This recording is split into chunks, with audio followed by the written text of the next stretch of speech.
In a world that's increasingly bizarre, one question remains. What's really going on? Join us on The Daily Absurd as we delve into the strange corners of reality, exploring the stories that make you scratch your head and say, is this real life? All right, so get this, everyone. We're going deep on the real story behind Robinson Crusoe today. Wow, yeah. You guys have sent us some really cool stuff about Alexander Selkirk, Absolute. who was the real-life inspiration for the book. And Yeah. honestly, his story is even crazier than the fiction. It really is. So most people, I think, when they think about Robinson Crusoe, they think about a shipwreck victim. Right. But Selkirk was actually marooned. On purpose. Marooned on purpose. Come on, you've got to give me the details here. Okay, so picture this. 1704, the South Pacific. Okay. This young, kind of hot-headed Scottish sailor. Mm-hmm. His name's Alexander Selkirk. Right. He's stuck on this leaky ship Oh, no. full of worms. It's infested with worms, captained by this really stubborn, arrogant 21-year-old. Oh, that sounds like a bad situation. Yeah. So was Selkirk really that reckless to choose being stranded on a deserted island over, I mean, that's almost certain death, right? He was definitely headstrong, a little bit reckless. Mm-hmm. But also, Selkirk was a really, really skilled navigator. Okay. And he really understood how dangerous the sea was. Right. He knew that their ship, the Cinque Ports, was in terrible shape, and he just kept insisting on repairs. Okay. And when the captain refused, Selkirk basically said, fine, just leave me here. It's safer to be here than to sail on this death trap. So it was like a calculated risk, not just him being angry. Yeah, exactly. Right. And I think to understand how a guy even gets to that point, we need to go back. Yeah, rewind. Rewind to Selkirk's early life back in Scotland. Okay, so back to Scotland. Yeah, take us there. Back to Lower Largo, Right. Scotland. And you know what? He wasn't always Alexander Selkirk. Oh. He was born Alexander Selkirk. Cray. And let's just say young Alexander, he was a little rebellious, like a lot. Okay. We can actually see that. We get glimpses of that in the Kirk session minutes. What are those? Basically, it's like the town records that the church kept. Okay. They're really interesting. And they actually documented Selkirk getting into brawls with his father and his brothers. Oh, wow. And even, like, reprimanding him for indecent carriage during church services. Sounds like a real handful. Yeah, he was a tough kid. Do these records give us any clues as to why he was so drawn to the sea? You know, they don't explicitly say, Okay. but you can kind of imagine, right? Yeah. A young guy like this, like Selkirk, Yeah. not really wanting to deal with all the strictness of village life, Right. yearning for adventure. That freedom, Yeah, freedom. the open sea. The sea must have been the perfect escape. Yeah, I can see that. Its vastness, the promise of something new, something unknown. An escape he did Yeah. right into the golden age of privateering. That's right. So for our listener who might not be familiar with that, what was privateering all about? Well, imagine state-sanctioned piracy, Oh, wow. but it's got a royal seal of approval on it. Okay. Privateers were basically independent ships, Uh-huh. but they were hired by the government to disrupt enemy trade and capture their ships and cargo. So basically pirates, but like legal pirates? Kinda, yeah. Okay. It was really dangerous, but also it could be lucrative. I bet. It attracted a lot of interesting characters. And, of course, Selkirk ends up sailing with one of the most notorious, William Dampier. Oh, He yeah. was a legend, right? Yeah. Explorer and privateer. Yeah, Dampier was really fascinating. Okay. He's a skilled navigator, a naturalist, but he also had a real knack for plundering Spanish ships. Okay. He had already gone around the globe Yeah. and even published like popular accounts of his adventures. Wow. So to join a Dampier expedition, that must have been like a dream come true. Oh, for sure, for a restless soul like Selkirk. But that dream quickly turned into a nightmare aboard the Cinque Ports. Yeah, And you've talked about the terrible conditions, the clash of personalities. yeah. Paint us a picture of what life was like on that ship. Okay, so imagine a floating petri dish Okay. crammed full of these rough and tumble sailors. Disease was everywhere. Like, Scurvy, dysentery, fevers. oh, God. The food was awful. The stench was unimaginable. I can only imagine. And then add to that the constant threat of storms Right. or enemy attacks. Yeah. You can see how the tension would be high. Yeah. And then you've got this young, inexperienced captain straddling, Right. trying to assert authority over this crew of, like, hardened sailors. Like Selkirk. Exactly. Guys like Selkirk. It sounds like a recipe for disaster. Yeah, it was like a powder keg waiting to explode. And ultimately leading to Selkirk being marooned. Right. I can almost picture him standing on that deck, being all defiant, like daring the captain to leave him on that island. Well, there are a lot of different accounts of that final fight, but one thing is clear. What's that? Selkirk chose what he thought was the lesser of two evils. Which was? Being alone on an uncharted island. Yeah. Or risking his life on this doomed ship. Right, and just imagine the reality setting in as he watches that ship sail away. Wholly alone. And that's where we're going to leave off for now. Yeah. But stay tuned, because in the next part of our deep dive, we're going to follow Selkirk as he tries to survive on Juan Fernandez Island. It's amazing. We'll talk about his rescue and all the crazy events that lead to his story becoming the inspiration for Robinson Crusoe. Can't wait. Okay, so we're back, and we left off with Alexander Selkirk standing on the shores of Juan Fernandez Island. Watching that ship sail away. It's almost like we know something he doesn't, right? Dramatic irony. Yeah. We know that his shipmates are sailing to their doom. Right. But all Selkirk sees is that he's been abandoned. Just him. It's just him in this uncertain future. Yeah, and it's interesting. We see this shift in Selkirk. Okay, yeah, what do you mean? He goes from being this really bold and defiant guy to being filled with regret and despair. Yeah, it's like reality hits. Totally. Some accounts even say he tried to get back on the ship. Yeah, he waded back into the water. Begging to be let back on sink ports. I mean, you have to wonder, right? Yeah. In that moment. If you regretted it. If you regretted his stubbornness. But there's no going back now. Nope. So tell me about this island. Right. Was it like tropical paradise, or was it a desolate wasteland? Well, Juan Fernandez Island. Okay. Which is actually called Robinson Crusoe Island now. Oh, wow. Okay. It's a little bit of both. Oh. It has amazing natural beauty. Okay. With mountains, forests, and tons of wildlife. Right.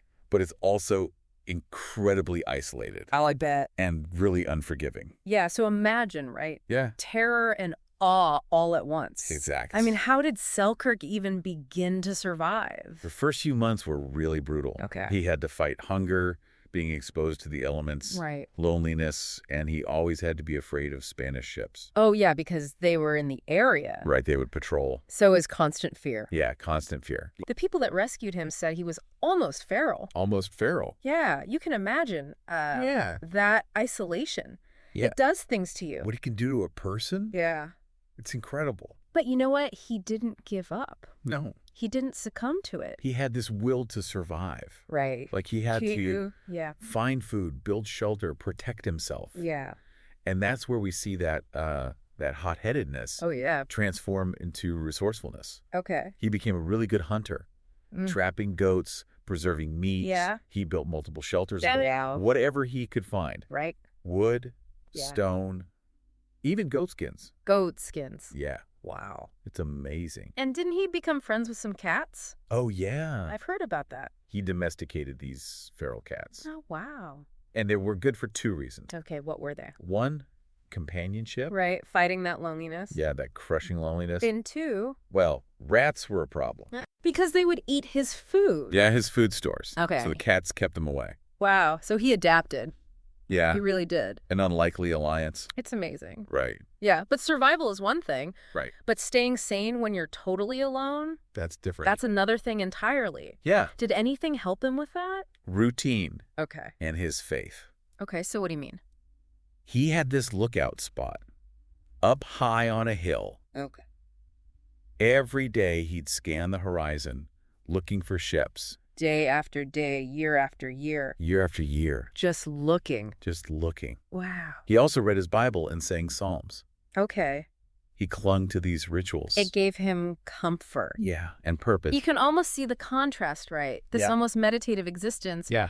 But also this harsh reality. Yeah. It makes you think if he discovered a side of himself he never knew he had. I think that's what makes this so interesting. It really does. It's more than just a typical man versus nature story. Right, it's deeper than that. Yeah, it's about how someone changes. Psychologically. Totally. When they lose everything familiar. Right. And they have to deal with their own mortality and the meaning of life.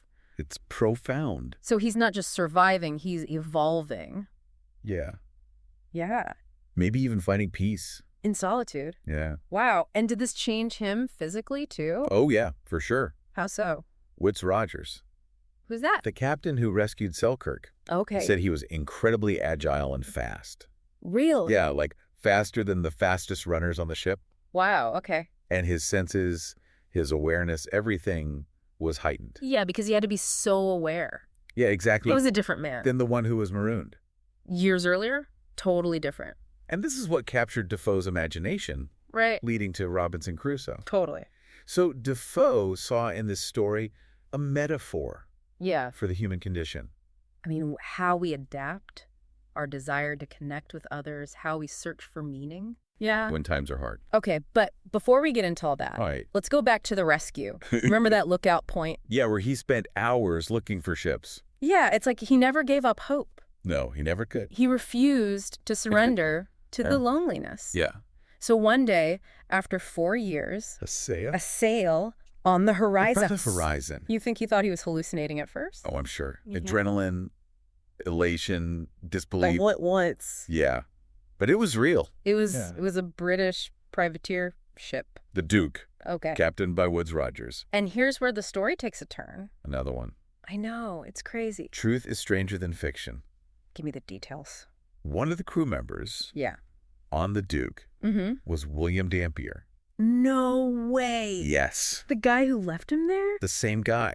I can't believe that. It's incredible. What are the odds? It's wild. So what was that like, that reunion? You can only imagine. So many emotions. Relief. Relief, yeah. Awkwardness. Awkwardness, probably a little resentment. Because, I mean, come on. Dampier was responsible It was. for leaving him there. I mean, but there's also vindication there. Right. Because Dampier confirmed that the sink ports, It did sink. it sunk, yeah. So Selkirk was right. About it being unseaworthy. Yeah. Talk about a twist. It's amazing. So he's rescued by his former captain and validated at Yeah, the same time.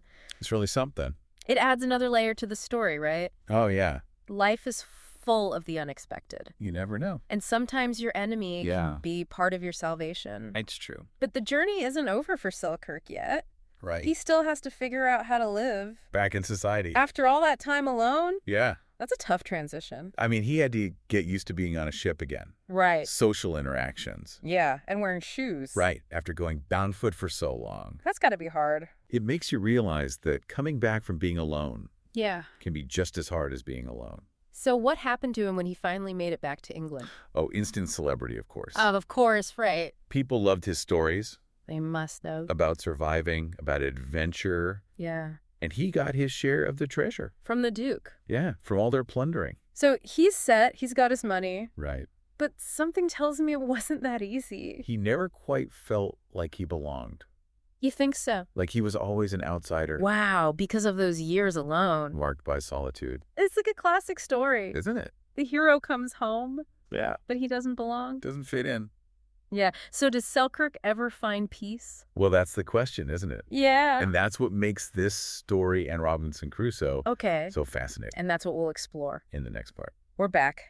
And I have to say, I'm still kind of blown away by Selkirk's story. Oh. Rescued by his old captor, the original ship sinking, then becoming a celebrity when he gets back to England. It's just, I don't know, it's almost too much. It really is something. But like we've been talking about, his life wasn't all sunshine and roses, right? Right. Yeah. The reality is that he had to deal with a lot, like the mental effects of being isolated for so long. Yeah. And it was really hard to fit back in with everyone. And be normal again. Exactly. And, you know, he might have even felt disappointed with the world he came back to. Yeah, I can see that. It's a lot to handle. Which brings us to Defoe. Yeah, he was brilliant. He took this crazy story Right. and turned it into something people really connected with. Totally. So for our listeners who might not know that much about Robinson Crusoe, Yeah. what makes it such a big deal? So Defoe didn't just, retell Selkirk's story. Okay. He got creative. Oh, Like he added some fictional stuff, exaggerated things a little. okay. And most importantly, he tied it all to what was going on in the world at the time. So it's more than just an adventure story. Exactly. Robinson Crusoe became a reflection of the Enlightenment era. Okay. It's about reason, individual power, and man controlling nature. So how is Crusoe different from Selkirk then? Well, Crusoe is a businessman who gets shipwrecked, Oh, okay. and he uses his smarts to build his own little world on the island. Wow. It's all about human ingenuity and power. So he's like the ultimate self-made man, right? Yeah. Practical, resourceful, but also kind of a colonial master with Friday. Right. Yeah, that part of the book is a bit, Yeah, product of its time. yeah, exactly. Which I think is why people are still talking about and reinterpreting Robinson Crusoe today. Oh, definitely. It's a look into how our ideas about individuals, society, and nature have changed. It makes you think. We've talked about Selkirk's struggles Yeah. with coming back to the real world. Uh-huh. Do you think Defoe did that on purpose, like made his character go through that too? It's hard to know for sure. Yeah. But Defoe was really good at understanding people. Okay. He knew how tough it was to be alone for so long, Yeah. and then how hard it was to come back. Yeah. In the book, even after Crusoe is rescued, he can't really settle back into normal life. It's like he misses it. Yeah, he misses the simplicity of the island. Being self-sufficient. Exactly. He misses being self-sufficient. Which brings us back to that question. Did Selkirk ever find peace? Right. It's a question that kind of hangs over both stories. I think that's what makes them so great. Yeah. They make you think about it, but they don't give you an easy answer. Yeah. We know Selkirk went back to sea. Yeah. That's where he died. And Crusoe, Crusoe, in the book, he goes back to the island a few times. like he can't let it go. Yeah, like it's calling him back. It's almost like the island represents something more than Sorry. just a place. It's solitude, Yeah. it's self-discovery, and maybe even What? like wanting a simpler life. It's like a symbol. Yeah. And I think that's why these stories still resonate. Hundreds of years later, Yeah, we're still thinking about the same things. about where we fit in, about being alone, And about, how we balance our own wants. with what society expects of us. Yeah. So it's like we learn. That even the wildest adventures Yeah. don't always have easy answers. It makes you think. Maybe it's not about the answers, but about the journey itself Yeah. and thinking about these big questions. I connect us all. Yeah. So what stands out to you from all this? For me, it's the idea of how much we can change. Yeah. How going through something tough, even something as crazy as being alone for years, Yeah. can make you stronger, make you see what you're really made of. Make you question what you believe. Exactly. It makes you think, what would I learn about myself if I was in that situation? It's a scary thought. Yeah, but also kind of A exciting. little bit, yeah. Maybe we all have a little bit of Selkirk in us. That desire for adventure, the Yeah. ability to bounce back, And to keep searching for what life is all about. even when the world is crazy. And that's the power of stories. Yeah. They show us. That even when things are hard, We can survive we can change. and find beauty in the unexpected. Right. So to everyone listening, Embrace the crazy turns in your own life. be open to stories that make you think. And who knows, maybe you'll find your own island Your own place of self-discovery. waiting out there for you. Thanks for joining us for this deep dive into the world of Alexander Selkirk, the real Robinson Crusoe. Until next time, keep exploring.